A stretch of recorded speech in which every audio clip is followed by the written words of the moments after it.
I'm here with Geraldine Gobert, who's been leading our mindfulness meditation and yoga retreat this week. So I first wanted to say thank you very much for such an enlightening experience, both for myself and I'm sure on behalf of everybody. So thank you very much for that. Thank you. And I just thought we'd take a few minutes and have a quick discussion about mindfulness and both meditation and the importance that they have in the corporate world. Can you give me some of your thoughts on how this can be activated and replicated in the corporate setting? So, yeah, for me, basically, a corporate setting is like it's like a community of individuals, of people, with their own thoughts, with their own emotions, impulses, values, also dreams, also. I mean, getting in touch with all of that in a way that is open, that is, non-judgmental, that is contributing to the growth of every person. It could be very beneficial for a community and then for an enterprise as well. And is often forgotten in the busyness of things. I think one of the things that we talked a lot about or discussed is this idea of change and transformation. It seems that transformation is the word that is often used here.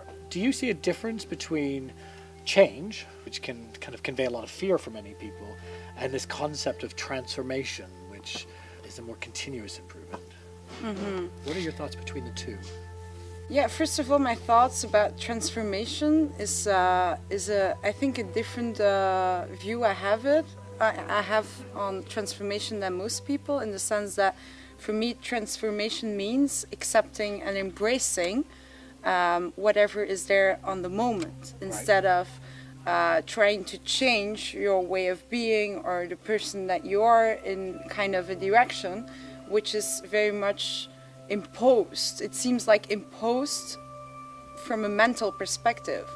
While for me transformation is more like delving deeper and embracing that. And by embracing, by accepting whatever is there, a growth will come.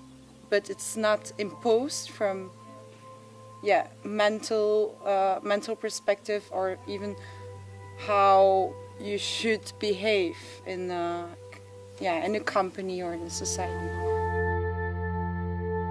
Well, I often talk about, organizations are organic. Yeah. Whether it be one person's transformation or an entire community, they behave very similarly. And in that concept, one of the things that attracted me to this particular retreat was the idea of compassion and the heart and mind. And I think it was a really lovely balance, first off, that you had gave us during the week, with a nice mix of yoga on one side and mindfulness on the other. But this idea of compassion, can you explain that a little bit more so people can understand not only the concept, but also from a healthcare perspective? So for me, compassion is, the difference between compassion and empathy is that empathy is feeling in with somebody else's feelings, or feeling in with the pain or suffering that might be there. And then compassion is feeling in, but also bringing in an active component of love, of care, of wanting to relieve the suffering. Empathy is, it's empathy, but also means that, for instance, in healthcare, there's lots of empathy. But eventually, when you have chronic empathy, there might also be empathy burnout, because you're only feeling with the suffering, and it becomes also a bit your own suffering. In the brain, it's very much activated as like negative emotions, while compassion makes you feel, but at the same time bringing that component of love. And it seems a bit vague, but I hope by now, Dale, it became a bit more clear what compassion could be like, and how you could actively bring a sense of love, of warmth into that feeling of pain. Well, I have to say, from a personal perspective, transformation, is a journey for me, and we've been on a journey this week. In some of the meditations, I struggled because my brain was full of chaos. Often when it was related back to the office or back to work I had to do. But when we can find that center of peace, that you've been able to, if you can find it in me, that's a wonderful skill.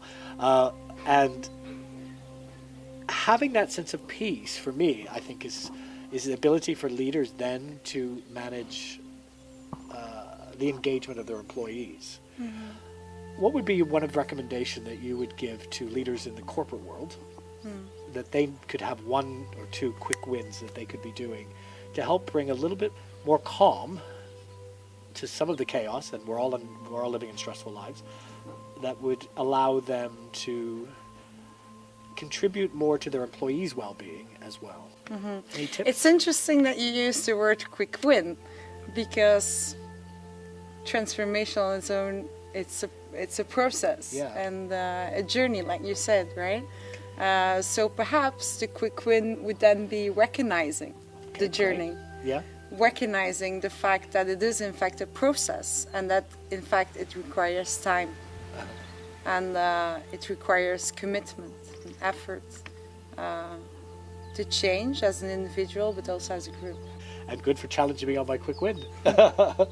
Well, I have to say thank you so much. It has been an absolute journey, amazing journey, and it's been enlightening and something that I will take forward both in my personal life and my business. So thank you for your time. Thank you, Dale. Thank you for participating, and thank you for bringing your lovely vibe into the group. Well, you brought a lovely vibe out of me as well, so wonderful. Thank you.